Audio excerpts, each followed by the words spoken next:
Hey, it's Chris Cuomo, and this is Let's Get After It, the podcast, giving you a sense of where we should be focused, what deserves attention, most importantly, why. This is what's on my mind today. What's happening in Florida? The question of why is going to be complex, and the pressing need is for the state, the governor, to announce what the body is and the process is for getting answers. The time has come for that. Yes, there is a sea of speculation, and there's good episodic evidence coming out and anecdotal evidence. And there will be an in-depth structural analysis that will take some time because everything is still so buried.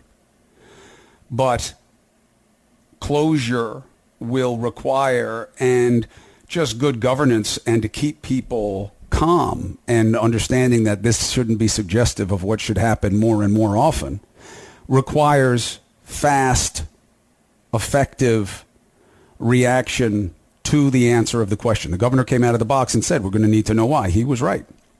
Now it is time for him to start the ball moving. What is the body? Is it going to be the attorney general with a grand jury? Is that the best way? Why? Make the case. Let people know that it's going, that you're on it. It's federal. Well, should it be federal? Why? I mean, if this were a plane crash, you'd have NTSB. But is there anything equivalent to that when it comes to structures? I don't think so. Maybe FEMA.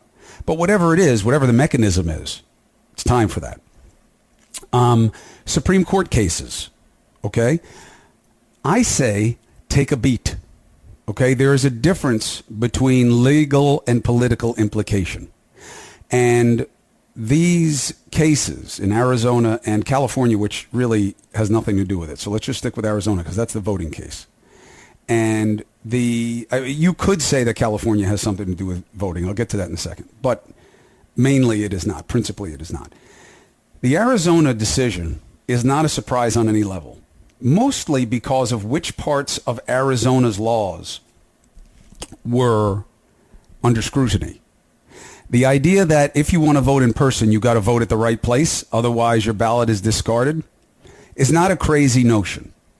And while you may be able to make the case that there are more people from minority communities who make that mistake because polling centers are sometimes confusingly located, it doesn't speak to something that is set up to discriminate on the basis of color. So that is what the test is under the Voting Rights Act.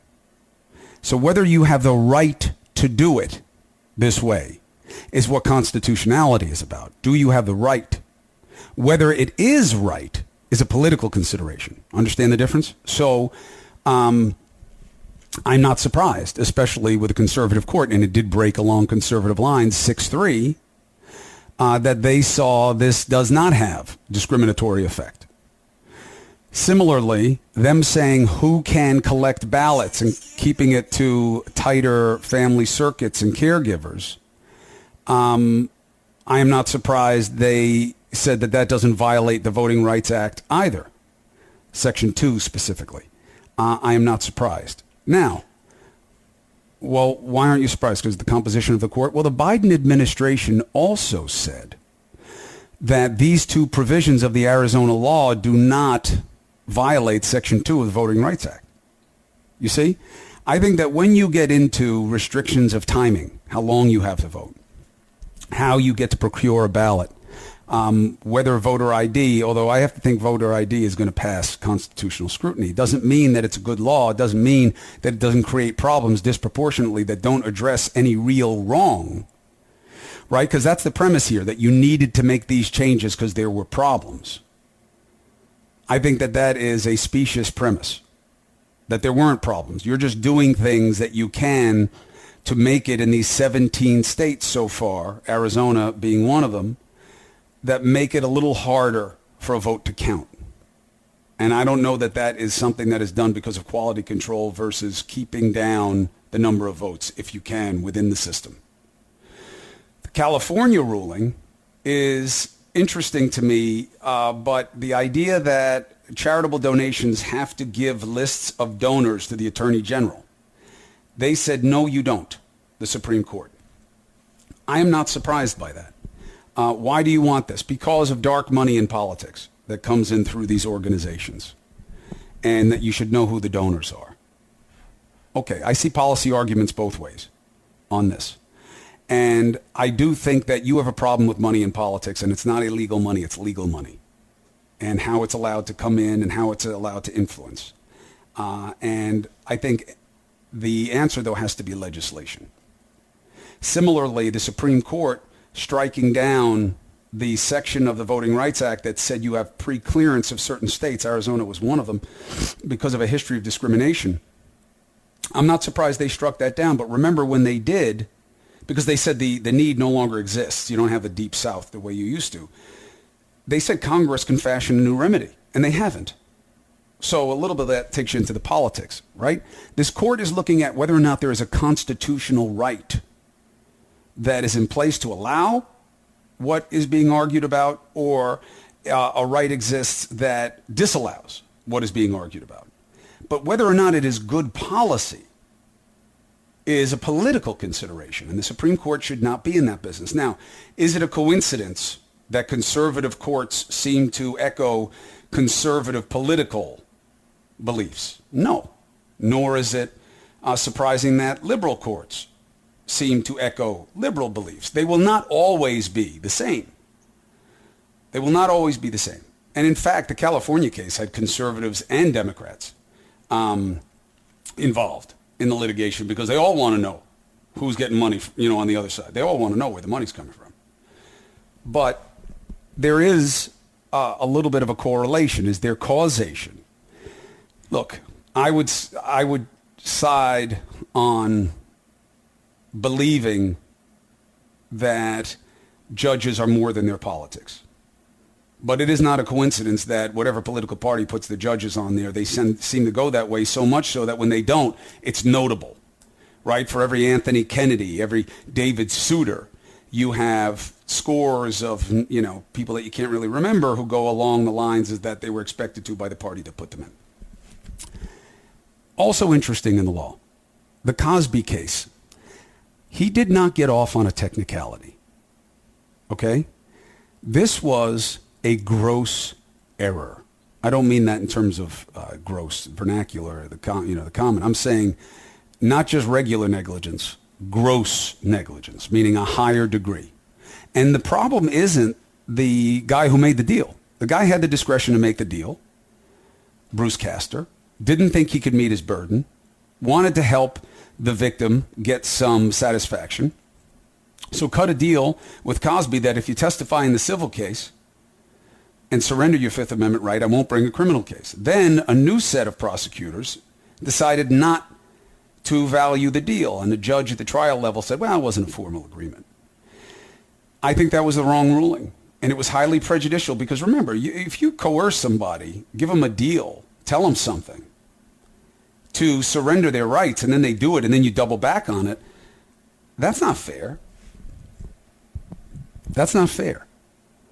And therefore, them trying him at all after that deal on the Andrea Constant case was not fair. And that's the truth. Now, what did I get into it with Cosby's attorney about? He didn't get off on a technicality. This is a real thing. And if you want people to make deals with prosecutors, and you want people able to trust those deals, and you want Miranda rights and self-incrimination constitutional rights to stand, you got to defend them. But this is not to say that Cosby is innocent, that he has been found that he was not guilty. That's not true at all. And it is a difference that matters, especially with the testimony that he gave in civil court at the civil trial.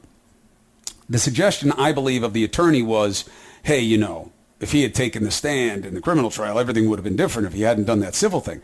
Maybe so, but that's because he may not have told the truth. Assuming he told the truth in the civil trial, then these are his own words, and he admitted a pattern of behavior that was not just obnoxious or inappropriate, as we say these days, but assaultive. Did you know that when you were getting these quaaludes that you were going to use them with women when you would have sex? So it's speaking about in the general, in the multiple, okay? Not one woman, women. Yes is his answer. And I would be in that space between positive and negative consent. I mean, that's all you need to know that he did something wrong, right? And he wound up paying $3 million. So here's a little bit of the sound with the attorney for Bill Cosby from Cuomo Primetime. This is Cup 4, John.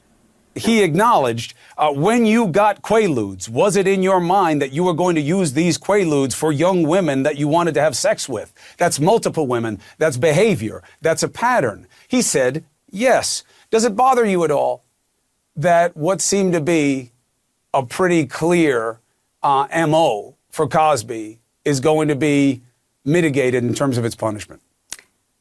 My job is a defense attorney, and I am very proud of the work we did in upholding the Constitution. And I'm very proud that the Pennsylvania Supreme Court was not influenced by the court of public opinion. And so in that regard, it does not bother me in the slightest. I also believe that we have a trend in our courtrooms where the courtrooms are being infiltrated by the court of public opinion, and that leads to miscarriages of justice. Look, all of those points are fine. She's smart, she's clever, she's good as an attorney. But she's skirting the issue of whether or not he admitted that he did things that were wrong. And the answer is yes. He is, and wrong to the point of illegality. You're not allowed to drug people to make them more compliant in sex. That's vitiating consent. That's removing their ability to consent. It's an assault. If you can't consent to the touching, and then I touch you, that's an assault. So this isn't about Cosby not having done something wrong. It's about those who are operating within the system did something wrong. And that is a big distinction. Now, you want to look at an obvious injustice. How can Britney Spears not get rid of this conservatorship? Yeah. Did they find that she has something wrong with her? A judge has said, no, we're going to keep the father in place. Why? Without even any abridgment or limiting or tailoring, because a lot of times conservatorships are partial. They're what they call limited. Not even that. Why? What don't we know? Because on the face of what we know, she's able to perform. So what is she, a dolphin? That she's able to do the show? But she can't be in charge of herself? You got to feed her and keep her in a pen? Seems wrong to me. Seems off. So there are only two possibilities. One, we're not seeing the whole picture. That there's an aspect to her in the eyes of the court that we're not seeing. Two, that this is really screwed up. The chances are that the former is more true than the latter. But we don't know. But it does not smell good. What's another story in the news that I can give a take on? Oh, Weisselberg. Okay, Weisselberg. So, does it matter? Yes. Why? Because we've never seen a president or what he's connected to indicted since, really since the suggestion of criminality around Nixon. Don't bring up Clinton. Why? Come on. It was about a blowjob, okay? I mean, that's what that was about. It was about sex and him lying about sex. Let's be honest. It was a great distraction. And you know how I feel about that. Legally, I thought that it was not worth the time. Politically, I thought it was not worth the time. And culturally, I thought that we're really sending a message of this false Puritanism. For Mike Pence to, at the time of Bill Clinton, write a letter saying he must be judged as one of our neighbors. We must hold these politicians to the standards of that which we would want in those around us and our families. And then he runs with Trump. You see what I'm saying? So situational ethics are having no ethics. And so that I don't see that as an analog. So Trump's company being criminally indicted for fringe benefits, which is where they gave people things as gifts, but really they were compensation, is significant. Now, is it a huge crime? No.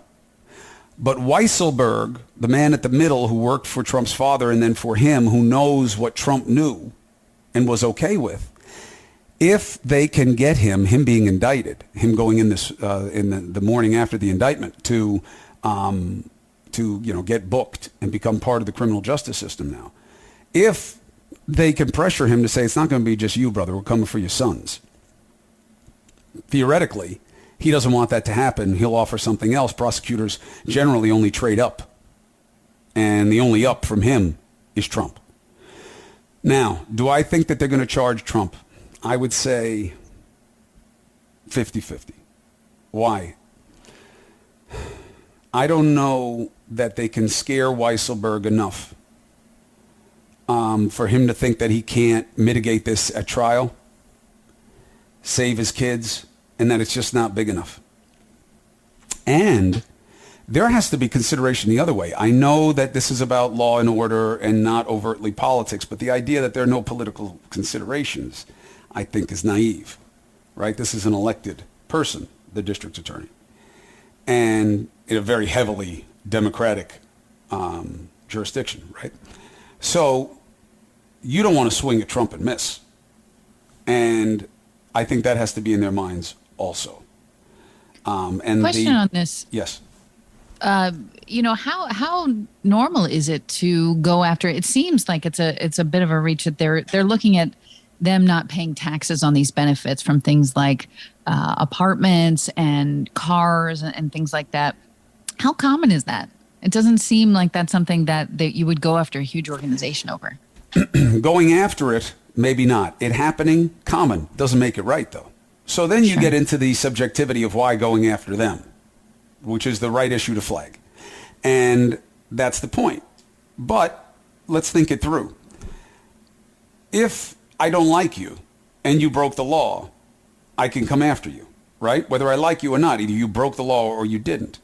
The argument then becomes, well, there are a lot of people who broke this law, but you don't go after all of them. Well, but that's always the case, right? But it is something they'd have to contend with. That is this politically motivated? They'll say no, but that's hard for that to be the complete answer, right? Right. And out of the gate, the investigation was really broad, and they were looking at them misleading lenders, right, in terms of the valuation of Trump properties, either, That's more significant. Yeah, but that's not being charged right now, just to be clear. That we know of. Now, another thing. The other thing is that the first indictment is often not the last indictment. So we will see.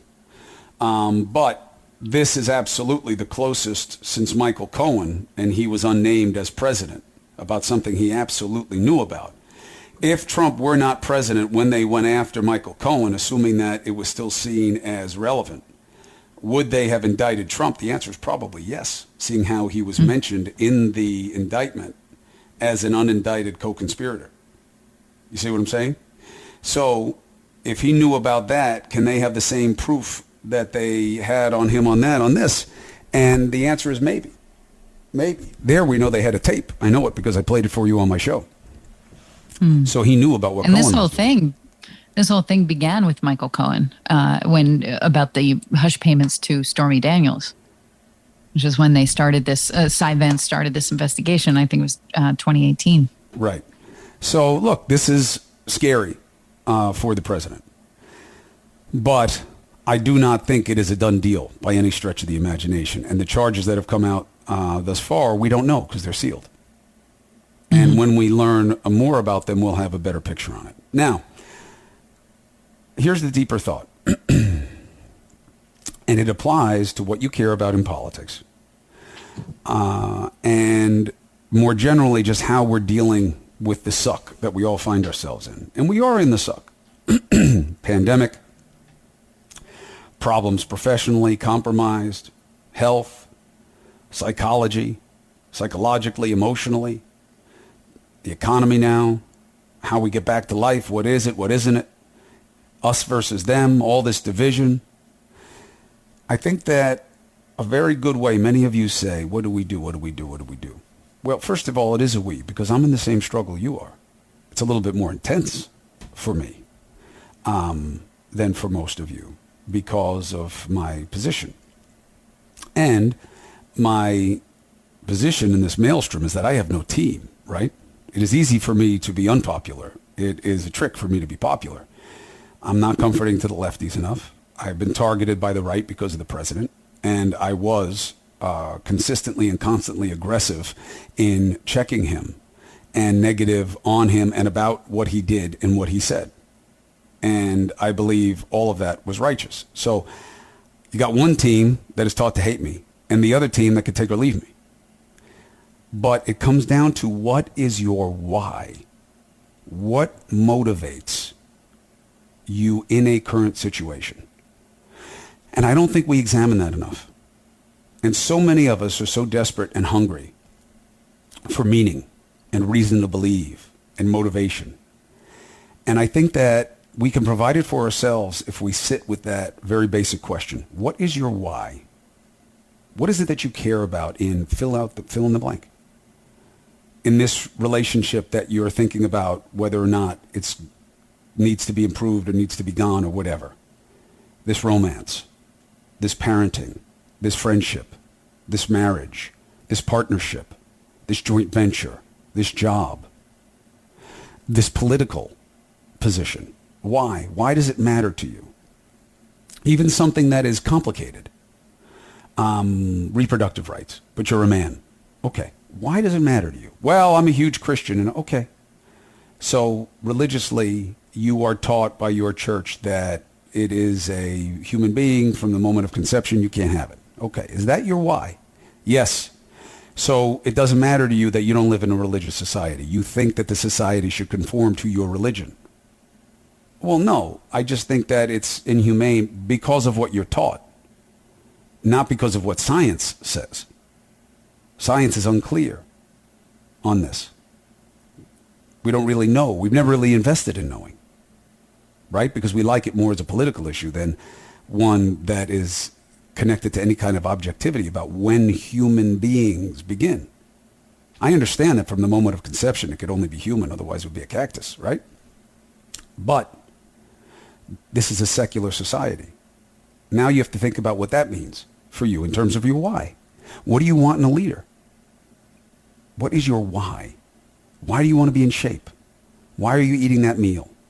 Why are you doing or not doing the things that you do repeatedly?